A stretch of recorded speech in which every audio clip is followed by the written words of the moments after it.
सेव्यमान पावनात्रिपङ्कजं व्यालयज्ञशोत्रबिन्दुशेखरं कृपाकरं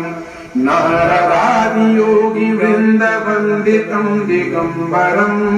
काशिकापुराधिनाथकालभैरवं भजे भानुकोटिभास्करं भवाधितारकं परं नीलकण्ठमीक्षितार्थदायकं त्रिलोचनं कालकालमम्बुजाख्यमक्षशूलमक्षरं काशिकापुराधिनाथकालभैरवं भजे काशिकापुराधिनाथकालभैरवं भजे शूलटङ्कपाशदण्डपाणिमादिकारणं श्यामकायमादिदेवमक्षरं निरामयं भीमविक्रमं प्रभुं विचित्रताण्डवप्रियं काशिकापुराधिनाथकालभैरवं भजे काशिकापुराधिनाथकालभैरवं भजे भुक्तिमुक्तिदायकं प्रशस्तचारुविग्रहं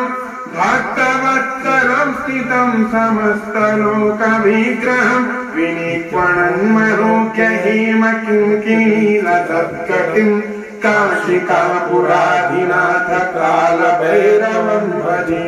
काशिकापुराधिनाथकालभैरवं भजे धर्मसेतुपालकं त्वधर्ममार्गनाशकं कर्मपाशमोचकं सुशर्मदायकं विभुं स्वर्णवर्णशेषपाशशोभिताङ्गमण्डलं काशिकापुराधिनाथकालभैरवं भजे काशिकापुराधिनाथकालभैरवं भजे रत्नपादुकाप्रभाभिरामपादयुग्मकं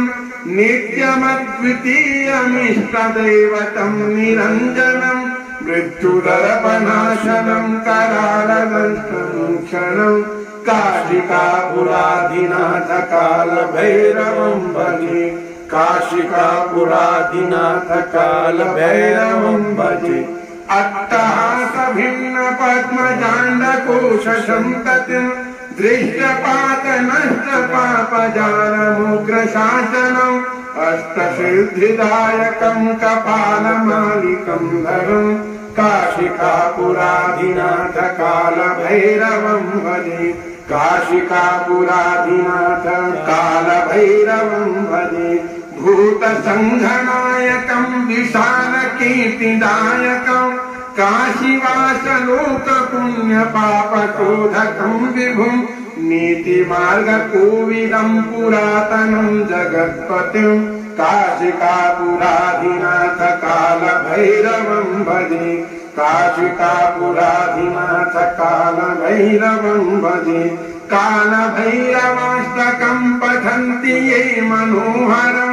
ज्ञानमुक्तिसाधनं विचित्रपुण्यवर्धनं शोकमोहदैन्यलोभकोपतापनाशनं ते प्रयान्ति कालभैरवाङ्घ्रिसन्निधिं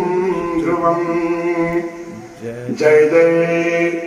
श्रीमत्शङ्कराचार्य विरचितं श्रीकालभैरवाष्टकस्तोत्रपाठाख्येन। ॐ